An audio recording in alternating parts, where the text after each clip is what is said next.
Allez, c'est parti. Aujourd'hui, on fait une FAQ sur le mastering. Alors, je vous ai demandé sur Instagram de me poser vos questions sur le mastering. Vous avez été nombreux à m'en poser. Je vous invite à poser vos questions en commentaire de cette vidéo pour une prochaine FAQ sur le mastering. Avant de commencer, je vous invite évidemment à vous rendre sur mon site boringvicmastering.com pour faire appel à mes services en mastering. Pour me soutenir, vous pouvez aussi passer par ma boutique coolkidsaudio.com pour vos achats en matériel studio hi-fi. Et si vous ne trouvez pas votre bonheur sur Cool Kids Audio, je vous invite vivement à utiliser mon lien affilié Thomann.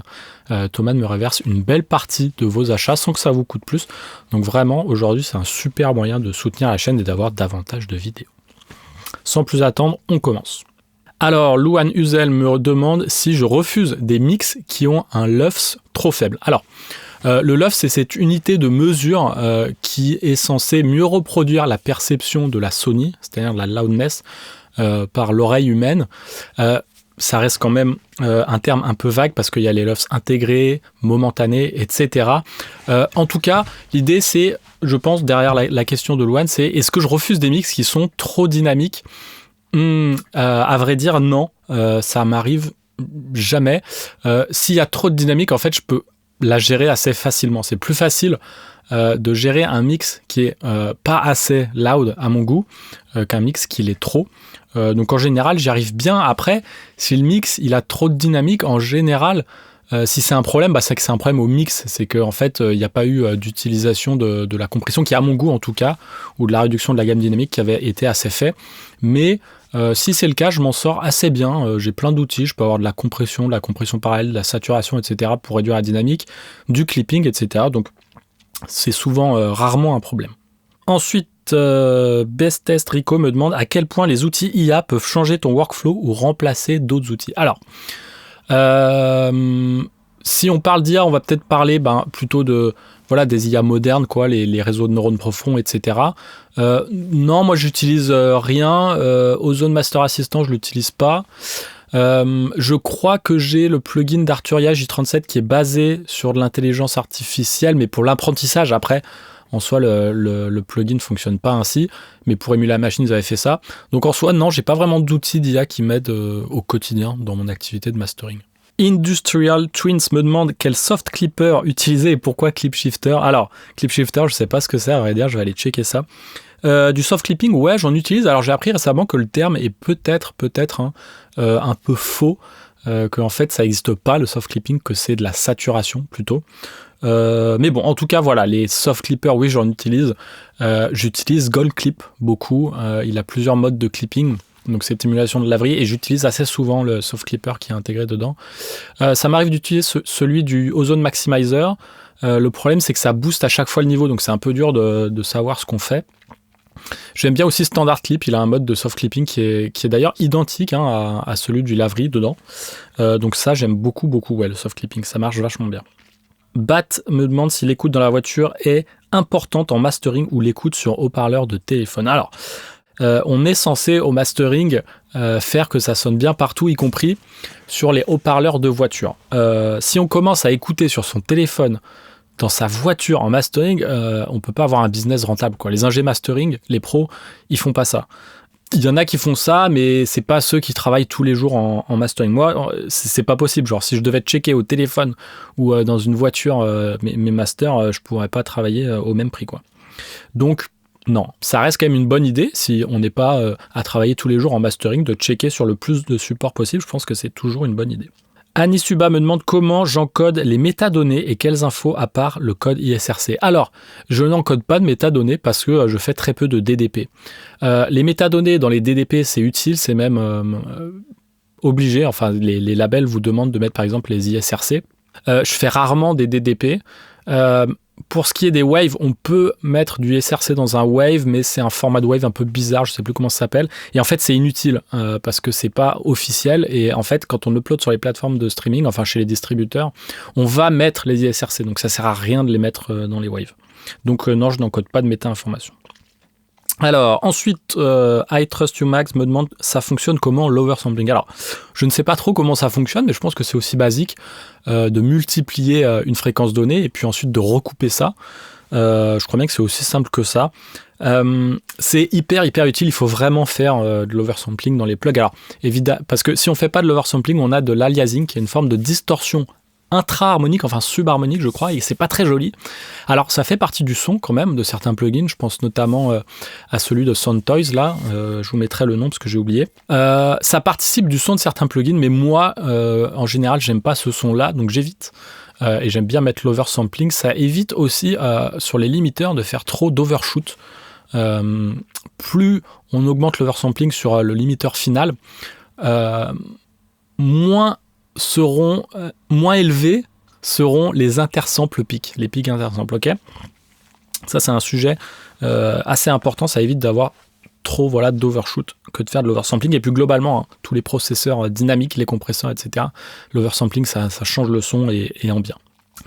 JP Enucho me demande, tu ressembles de ouf à Zero Crossing Points et tu as le même prénom, serait-ce toi? Alors ouais, on a le même prénom, on habite à côté, en plus on s'est déjà vu à Grenoble.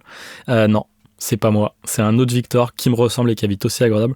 Mais tout le monde nous a dit, tu ressembles à telle personne. Enfin, chacun, nos proches se sont dit, et du coup on s'est rencontrés plusieurs fois. Edges me demande combien de dBFS max pour un fichier envoyé au mastering pour que tu taffes confortablement. Alors, moi, je suis vraiment pas conservateur sur le sujet. Moi, on peut m'envoyer à moins 0,1 ou moins 20, je m'en fous, ça me va. Voilà. J'ai pas de moins 3, moins 6, etc. Tant que ça tape pas à 0, moi, je suis heureux. Même si ça tape à moins 30, ça me va. Même si, ça tape à moins 30, faut peut-être checker un peu de votre côté, il n'y a pas un souci. Mais globalement, en numérique, en fait, on s'en fout un peu. Alors oui, il y a des plugs qui ont des bruits de fond, etc., machin. Mais globalement, ça pose pas de souci. En tout cas, moi, ça me pose pas de souci. Et tant que ça tape pas à 0, même si ça tape au maximum à moins 0,7, c'est OK pour moi. Arnaud Kervarek me demande ton positionnement face à un client quand tu sais que le mix n'est pas vraiment dingue. Ah ouais, ça c'est compliqué. Ça m'est arrivé plusieurs fois de refuser tout simplement de travailler sur un projet parce que le mix n'était pas assez bon à mon humble avis. Alors il y a un peu deux situations. Il y a la situation où le client est de bonne foi et je lui dis en fait que le mix il est vraiment pas bon et ce serait dommage quand même de sortir ça, qu'il faudrait peut-être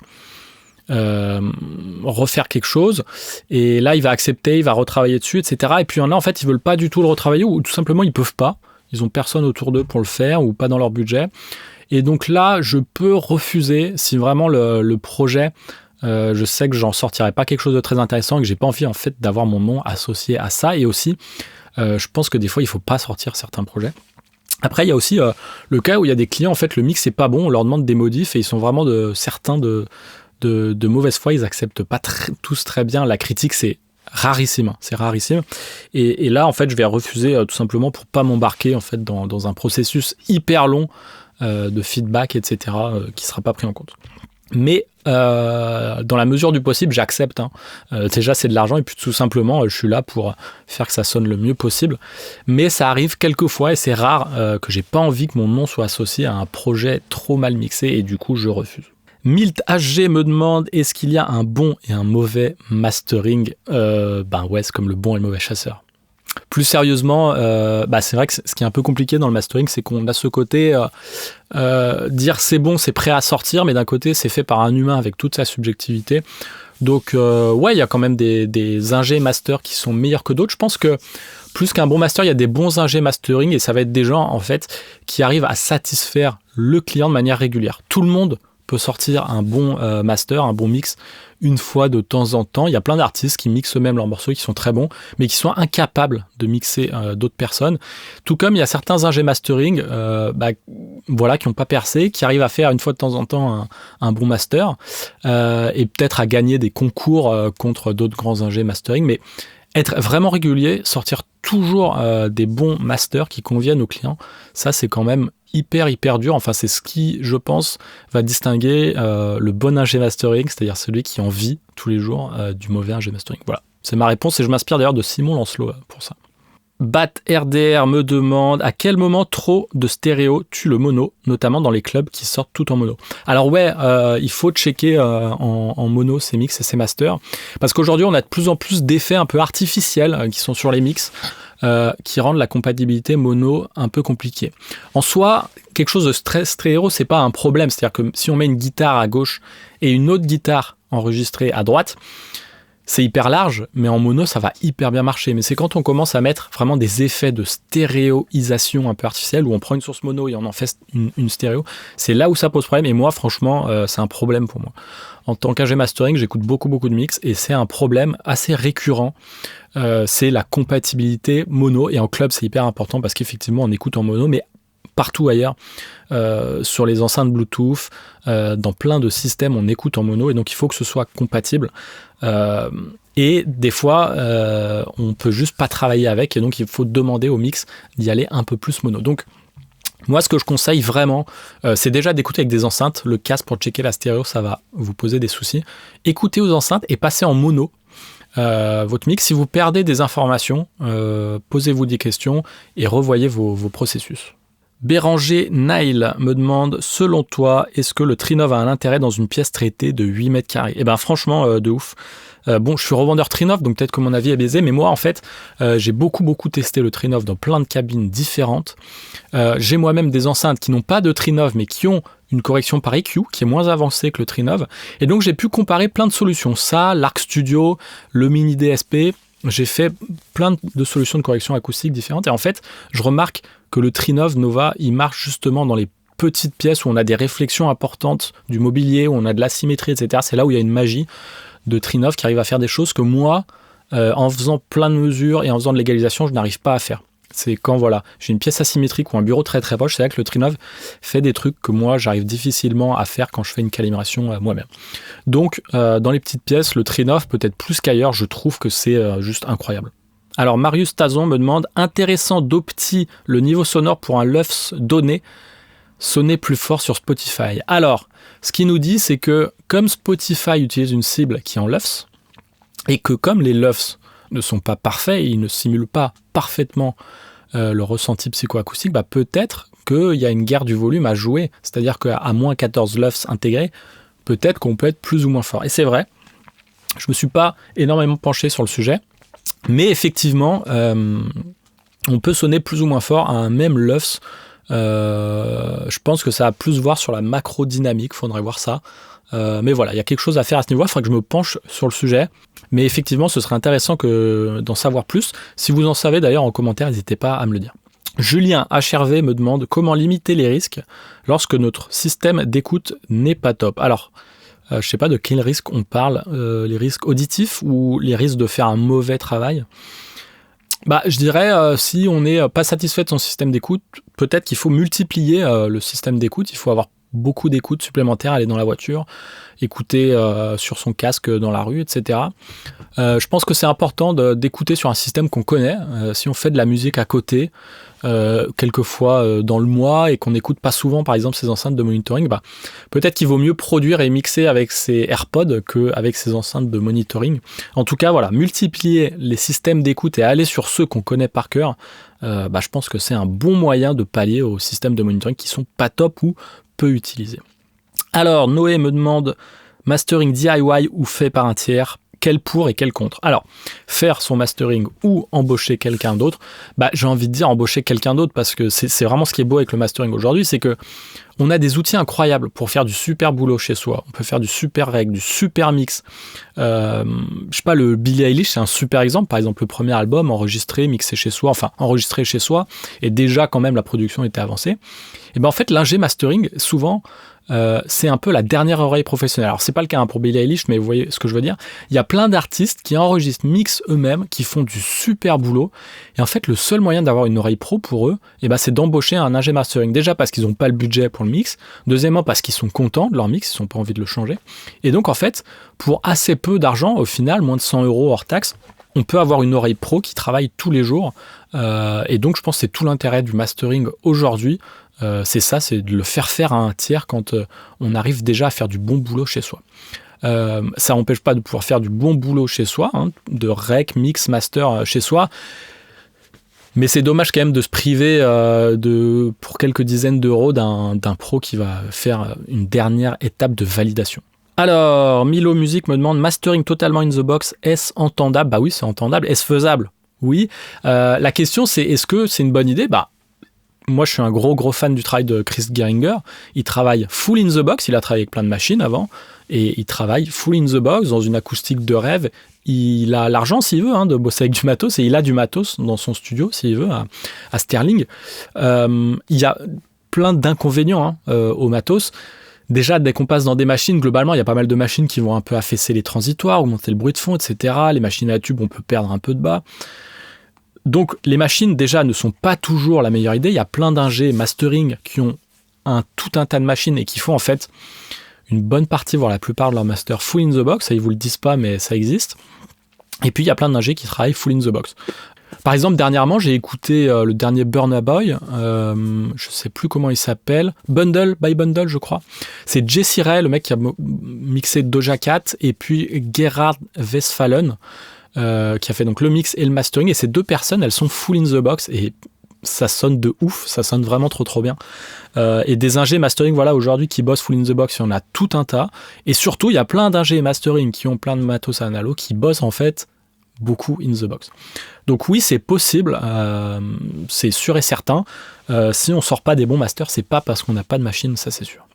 Alors, on me demande c'est quoi le mastering et ça sert à quoi ? Waouh, je pourrais passer une demi-heure sur cette question. Difficile d'avoir une réponse aujourd'hui. Le mastering, il est un peu en crise aujourd'hui puisqu'il a perdu un peu sa définition. Sa définition de base, c'est transférer d'un support à un autre. C'est-à-dire un support matériel vers un autre support matériel. Au début, on transférait de la bande analogique vers le vinyle. Enfin, l'acétate de vinyle, c'est-à-dire le vinyle un peu rigide qu'on envoie à l'usine et qui est le patron sur lequel va se baser l'usine pour faire ses pressages. Aujourd'hui, qu'on passe d'un 24 bits 44 kHz ou 96 kHz à un 16 bits 44 ou pire un MP3, en fait, il se passe pas grand-chose. Oui, le MP3, on perd un peu d'informations. La vérité, c'est que les ingé mastering s'en foutent, ils n'écoutent pas le MP3. Donc en fait, on n'écoute pas vraiment le transport d'un support à un autre. Au mieux, il y a peut-être ce rôle de checker un peu que ça sonne bien partout sur tous les systèmes d'écoute, mais ça, je sais pas vraiment ce que ça veut dire. Je pense qu'aujourd'hui, le mastering, si ça veut dire quelque chose, si ça sert à quelque chose, ou si les gens embauchent des ingés mastering, c'est pour cette oreille fraîche. Je pense que c'est ce rôle de validation, de check final, de tampon. Ça arrive des fois de faire un mastering où on fait rien en fait. On enlève peut-être 1 dB au limiteur ou même 0. On rajoute aucun EQ et hop, on dit c'est bon, ça passe, ça arrive. Il y a des gens qui vont payer des milliers d'euros pour un mastering et en fait l'ingé mastering fait absolument rien. C'est ce rôle de checker, ok, c'est prêt à diffuser. Et pourquoi il est capable de ça ? Parce que c'est une oreille fraîche. C'est la première fois qu'il entend le projet et ça c'est hyper important. Cette oreille fraîche, ça permet ce rôle que je vous dis de validation, avoir du recul et savoir si un projet est prêt ou non et éventuellement faire les derniers ajustements. Bon, ça c'est un peu la première définition moderne. La deuxième, c'est tout simplement, comme je vous l'ai dit, c'est en fait, on n'a plus de budget pour mixer aujourd'hui. Et en fait, l'ingé mastering, ça va être un peu le seul capable de vraiment faire groover un titre, donner une jolie couleur, etc. Donc c'est là où on met un peu plus les mains dans le cambouis. Moi, ça m'arrive, il y a des projets vraiment... Artistiquement, le mix est pas abouti, pas à mon goût en tout cas. Si j'avais des compétences de mixeur, je l'aurais remixé. Et s'il y avait le budget, où j'aurais envoyé un autre ingé mix. Mais des fois, je vais y aller vraiment franco, quoi. Je vais mettre des distorsions parallèles, des choses un peu créatives comme ça, et redonner une couleur à tout le projet qui manquait. J'essaye que ça arrive pas trop, c'est-à-dire pour moi, c'est pas le rôle idéal d'ingé mastering, mais ça reste quand même hyper fun à faire. Et je pense que c'est quand même ce qui fait qu'on a du boulot aujourd'hui, les ingé mastering, c'est que on n'a pas forcément les mix idéaux, et donc nous, on vient un peu compléter ça. Ah, et j'oubliais évidemment la loudness, ça reste important aujourd'hui. Moi, ma première vidéo ou ma deuxième vidéo sur la chaîne il y a 4 ans, c'était sur la loudness war, donc croyez-moi, je connais bien mon sujet et je suis pas le plus pro loudness, au contraire. Mais pourtant, la plupart des masters que je fais, ils sont plus loud que le mix. Ça fait partie du rôle qui m'est donné, et ça fait partie aussi la loudness de l'esthétique. Donc, c'est pas qu'une histoire de compétition économique, c'est aussi une question aujourd'hui de culture, quoi, d'esthétique. Et nous, les ingé mastering, on arrive à faire de la loudness assez bien, je crois. En tout cas, c'est ce qu'on attend de nous. Noé me demande: salut Victor, t'arrive-t-il de traiter différemment ton mid de ton side au master ? Ouais, grave, tous les jours je fais du mid-side.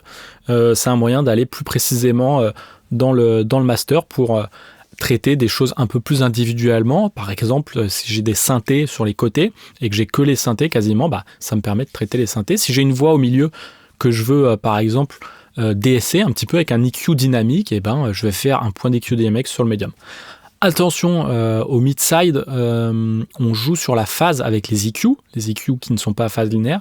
Donc quand on fait du mid-side, il est quand même recommandé de faire en phase linéaire, de mettre son EQ en mode phase linéaire. Ça permet d'éviter des rotations de phase qui seraient destructrices et qui feraient perdre des informations, notamment si on fait un high pass sur les sides, chose que je ne conseille pas forcément de faire tout le temps, mais moi ça m'arrive des fois de faire des high pass sur les sides.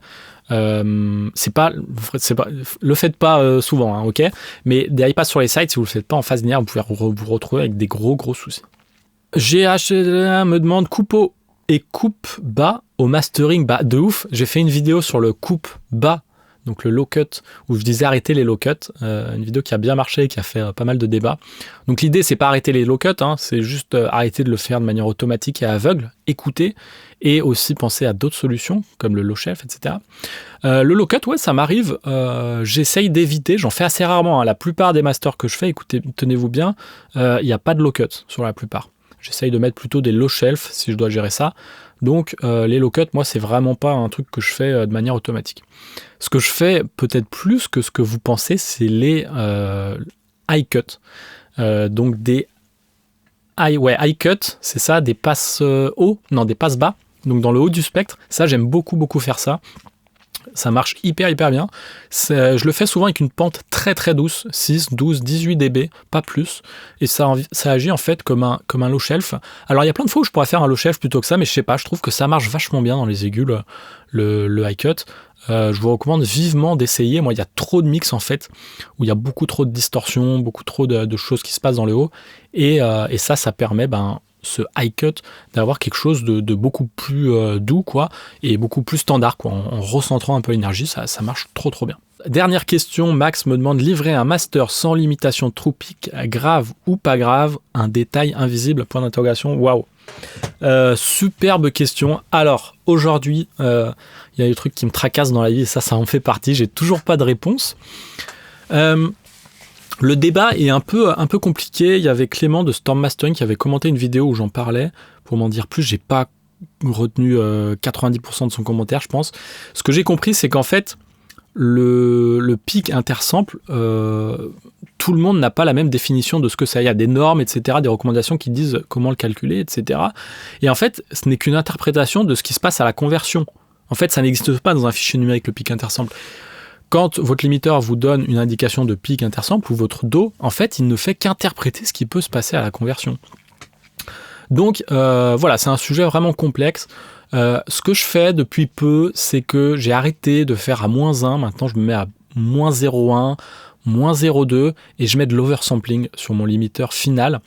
Ça limite le nombre de pics intersamples, ça m'arrive d'en avoir quand même, et ça m'évite d'être à -1 parce que je sais qu'il y a des gens, des clients, ça les stresse de pas être hyper méga loud, ça les stresse de pas être à -1, ils veulent être à 0 comme tout le monde avec des pics intersamples positifs.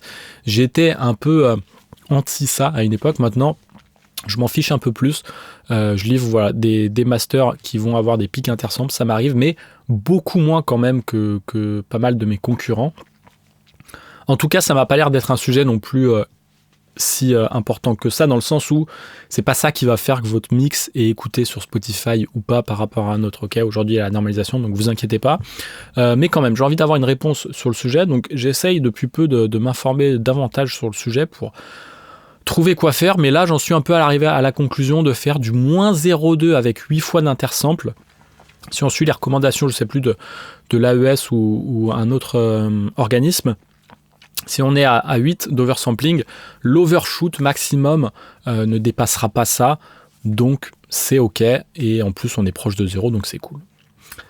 Il demeure quand même la question du fait que si on est proche de 0, donc 0,2 par exemple, qu'on n'est donc pas à -1 comme le recommande Spotify, que quand ça convertit en MP3 on a des soucis, etc., plus de distorsion, donc il faudrait que je me penche un peu plus sur le sujet, que je fasse mes petits tests, mais voilà, le débat est ouvert. Dites-moi en commentaire si vous avez une réponse à me donner un peu plus claire et surtout basée vraiment sur la science, ok, pas de ressenti, etc., ça m'intéresse pas.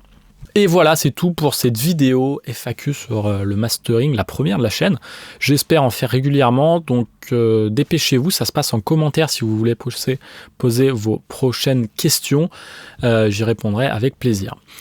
N'oubliez pas que pour me soutenir, le meilleur moyen, c'est de passer par mon lien affilié Thomann pour tous vos achats. Thomann me verse une belle partie de votre achat. Et puis aussi, allez sur ma boutique coolkidsaudio.com pour vos besoins en matériel studio hi-fi. Et enfin, mon site boringvicmastering.com pour mes services en mastering. Merci de m'avoir suivi et à très vite.